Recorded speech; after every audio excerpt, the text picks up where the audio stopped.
guys, today is my third video upload today, and I'm doing a quick video on the state of professional wrestling.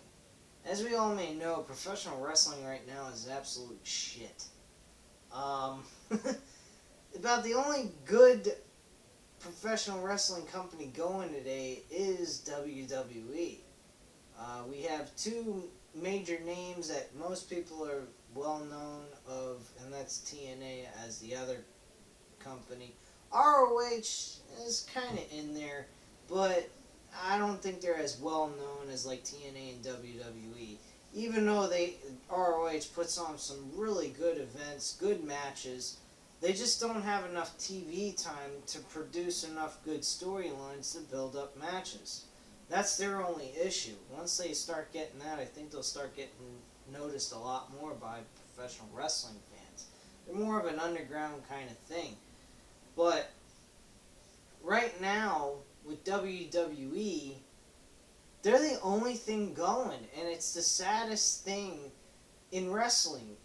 Having one company that you can only gain interest in is that one company, but the rest of them, you know, there's nothing there. There's no intrigue. There's nothing. They have no production value.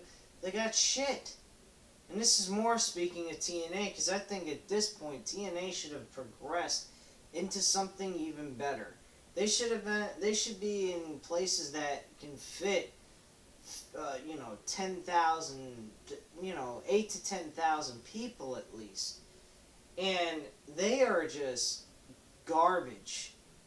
And it's really sad in a sense because, like I just said, you got nowhere else to go but to WWE. Or if you're a big-time wrestling fan and you research this stuff, you can watch ROH on your local channel in your city, if they even show on that. But chances are they probably do. You also can look on the internet. Great website. I've brought this up on many occasions, is watchwrestling.ch.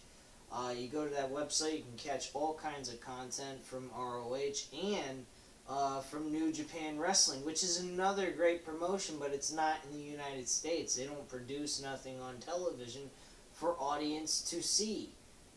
Especially, they don't have people that speak in English for announcing. So you don't even know what the fuck they're saying. So that leaves you kind of clueless what the fuck's going on outside of, ooh, this is great match. This is a great match being put together, and they're doing a lot of cool shit in it. But you don't know what the build-up is. You don't know what the fuck's going on unless it's an American wrestler that you know of, such as like AJ Styles, Doc Gallows, Carl Anderson. I mean, I've never really heard of the guy until New Japan Wrestling, but at least he can speak fucking English. But I mean, you don't know what the fuck's going on within the company for storyline build-ups and what's being done. But they have a nice, interesting thing. So if you don't mind not knowing what the hell's going on in the company as such as like build up to storylines, and you just care about the match itself, New Japan's for you. I care about the build-up, but I don't mind watching New Japan as long as it's wrestlers I've heard of and actually can speak English and I understand what they're saying. So, and they got some decent wrestlers. Even Japanese, even though they can't understand what they say, they put on a really good show. But at this point in time in professional wrestling, the only thing for us as wrestling fans is WWE. And it's pathetic because WWE used to make logical sense most of the time. They went ahead and were cheesy at times too. I'll give them that. But they spent most of the show making it, realistic. Making it not childish. Not stupid stuff all the time. It used to be funny. They used to have a sense of humor. They used to have real gritty type of storylines. Not like to the point where it's not suitable for children to watch, but more of like a sport type storyline. And now it's just silly, goofy shit going on that and trying to go ahead and relive the past with their cheesy storyline buildup. Prime example, if you haven't checked out my Raw review for this past Monday, I would check it out. I explain a lot in there. I can give you an example. Dean Ambrose gets arrested, goes ahead, steals the police vehicle that he's in, acts like he's Stone Cold Steve Austin, and's wearing a freaking police suit, a police officer suit with a badge and a hat and everything, and a club, and I'm just like, are you fucking kidding me? This is like ridiculous. If they did this with Stone Cold Steve Austin, this would destroy his whole fucking career if he was to do that at all in the Attitude Era during his time. I mean, this is just, it was sickening to watch last night. I couldn't believe it. But getting off of the Raw, because if you want to check out Raw, you can. And I definitely would recommend it if you want to get some, want to hear some rants or whatever about Raw last night. But personally, right now, in professional wrestling, there's nothing positive to speak of right now. I mean, yeah, WWE's going up and down.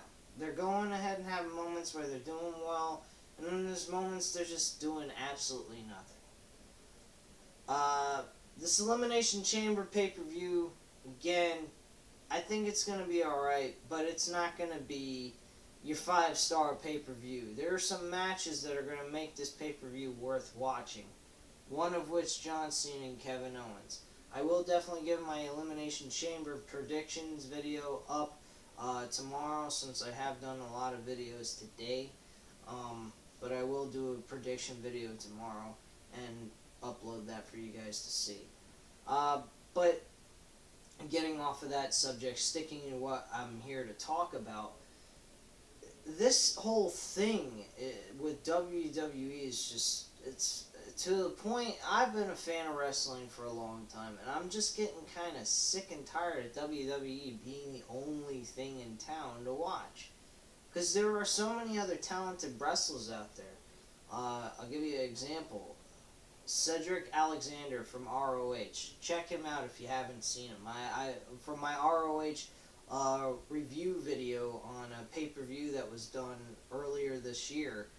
If you go further down on my channel, you can find that video. I would definitely take a look at that. This guy has got some great wrestling skills. Also, another guy like him is ACH. He's another great wrestler. I think they would make a terrific tag team. They put New Day to shame. New Day is absolute garbage. People are walking around going, oh, New Day's had a great match with Cesaro on Titan. No, they fucking don't. They have okay matches. They're not great. They're decent. Decent. That doesn't mean that they're great. I guess apparently people's attitudes about great has, went from being the word what it's supposed to mean, great, like a 5-star match, to a 3-star match, which is decent, to being great, apparently, these days. I wonder what the hell a 5-star match means. A spectacular event bigger than WrestleMania? I mean, come on here. It's like everybody's watered down what great is for a freaking professional wrestling match. You want great? SummerSlam 2001, Kurt Angle, Stone Cold Steve Austin. May end in a DQ, but it was well worth every second of your time to watch. It was insane. They were sick. They were deranged. They called Dean Ambrose the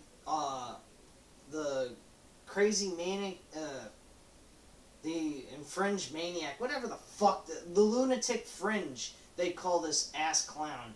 I mean, I like his character. I like the way he is, but I just think they make this over the top bullshit of him being a lunatic fringe just a little too much. I think it's ridiculous. Kurt Angle and Stone Cold at SummerSlam in 2001 was a sick, crazy, lunatic match. Those guys did some outrageous things. They were screaming at the top of their lungs. They were hitting each other with everything possible, and this was just a regular singles match for the WWF Championship, for God's sakes. It was everything you could ask for in a match and more outside of just an ending, and it was still great. Today's matches, they're not great. They're okay. They're just okay. The last match that was great, per se, in the most recent years, was Shawn Michaels and Undertaker at WrestleMania 25. That was in 2009, folks. 2009!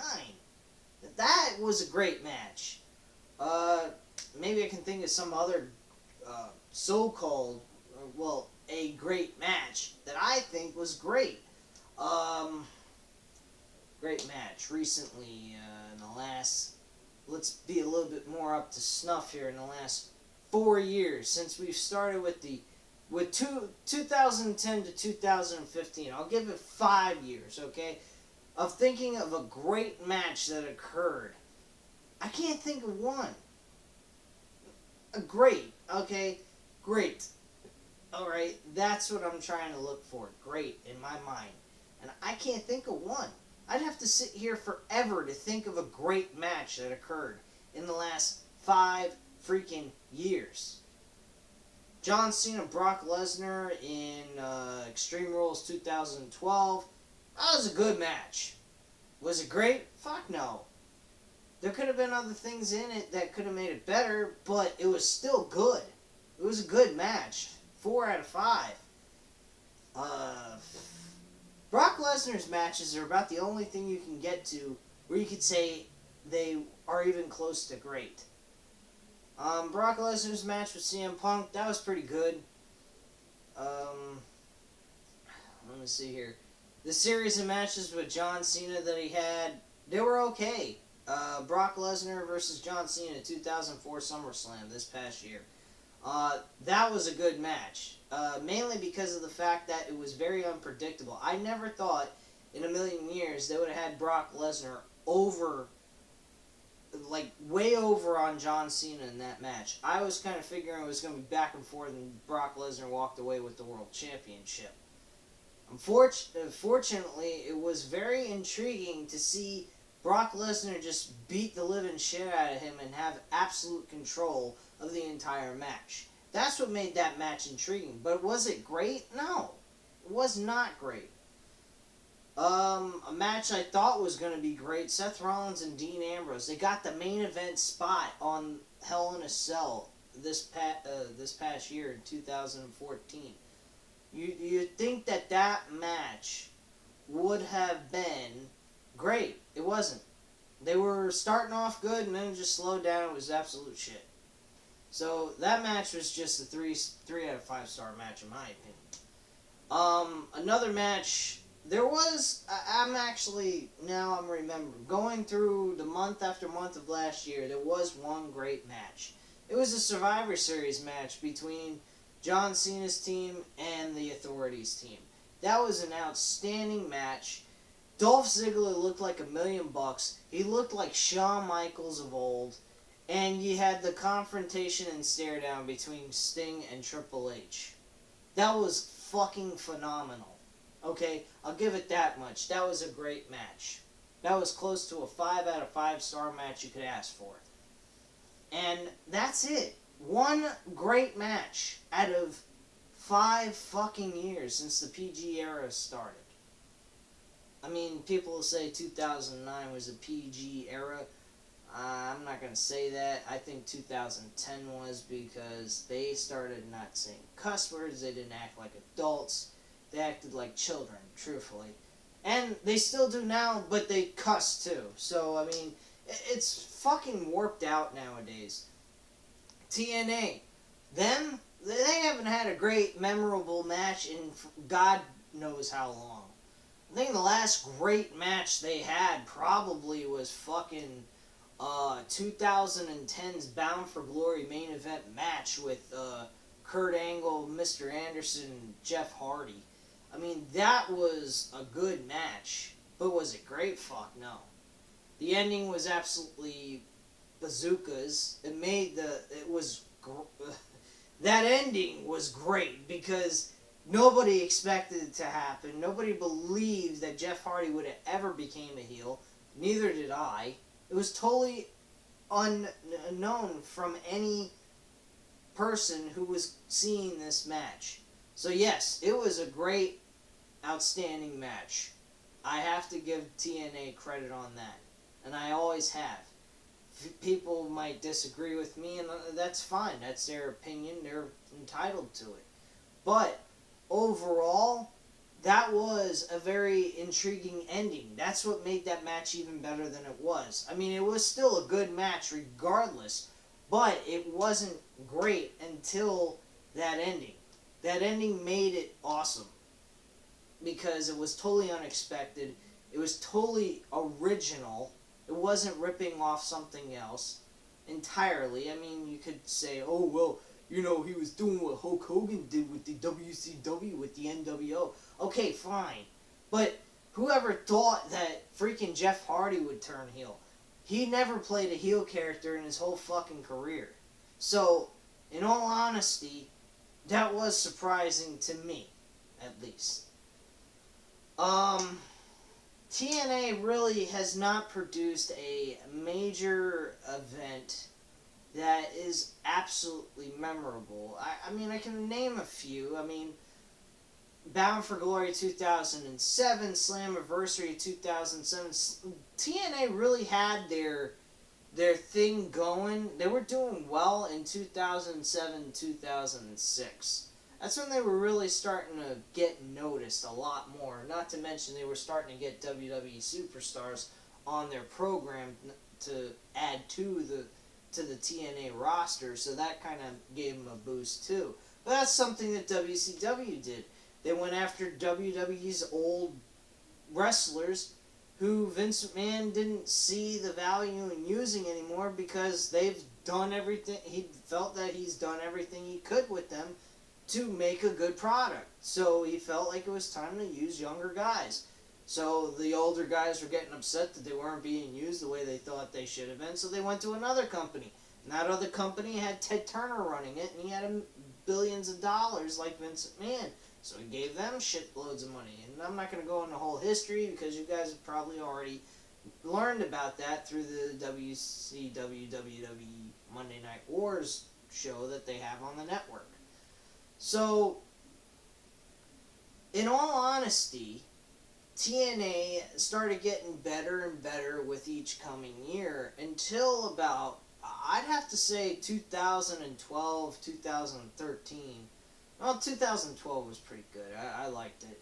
2013 was getting okay until they got to AJ Styles. That's when this whole TNA thing, where TNA could possibly become something, they turned into nothing.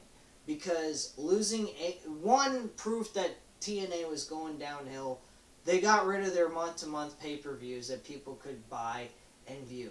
So that hit them pretty hard. They were just having like 3 or 4 major pay-per-views out of the whole entire year, and that was it. So that was one sign, but they went ahead and did a good PR job on that, saying, "Oh, we're wanting to go old school. We don't want to give you month after month pay-per-views. We're going to give you the best pay-per-views we have in the TNA of the company, and we're going to give you that, and we're going to give you good programming week after week after week instead, building up to those matches." At first, I was buying into it. I was like, this is cool. This is a good idea. At least it'll save them some money and also give them long, lengthy build-ups to the actual pay-per-views. So I was like, cool. It was working for a little bit. Then by 2013's Bound for Glory, that's when I started to notice that TNA was going in the shitter. They have him win the AJ Styles win the championship from Bully Ray. Very horrible fucking pay-per-view overall. They put a horrible pay-per-view together.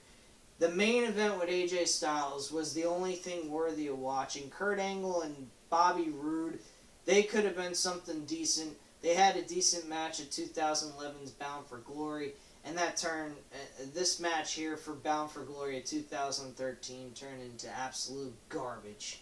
I mean, it did make Bobby Roode look a little badass, but overall, you wanted to see an ending, not where Kurt Angle's laying there unconscious and can't compete against Bobby Roode. So that was complete waste. And the rest of it wasn't all that big of a deal either, except for the Ultimate X match with Austin Aries, Jeff Hardy, and a few other guys I can't even fucking remember off the top of my head. So that made the match really intriguing for me, because I can't even remember the other competitors in the match because they were totally irrelevant in my mind. But we go ahead, you fast forward a few more weeks and a few more months to the point where they go ahead and they're having problems trying to sign AJ Styles. They get Magnus to become the new TNA World Champion. Dixie Carter's, TNA Champion. And you bring in AJ Styles for one last hoorah match. Alright, I was buying into this. Champion versus champion. A little like SummerSlam of 2011 with CM Punk and John Cena. I was going with this. This was alright. And then, out of nowhere, you're giving a man the last match. What do? You fucking have the entire TNA roster beat him to a pulp. What the fuck? I mean, come on, man. And then later on, in the next upcoming weeks, you have freaking Sting get his ass kicked the exact same way because you couldn't re-sign him. So what do you do with him? You beat him to a pulp? Couldn't a simple loss with dignity work instead of beating him to a pulp? The both of them? See, that's at that point of TNA's time. That's when I was just, I'm done. I couldn't take any more of that shit. It was totally disrespectful. It was taking their dignity and stomping the shit out of it. And that's what TNA does. They take the dignity of good wrestlers and stomp them into the fucking ground. Whether they're leaving the company because they're not getting what they need to help their families or pay their bills, or they do it to the people that work for them. And now they're not even paying their fucking talent and putting them in these shitty ass storylines that I haven't paid much attention to in the last couple of weeks. And, the last review I did on them was in February for Lockdown, which was a fucking waste of time. Complete and utter bullshit. I've tried, and I've tried, and I've tried with TNA. There's nothing more I can do with TNA.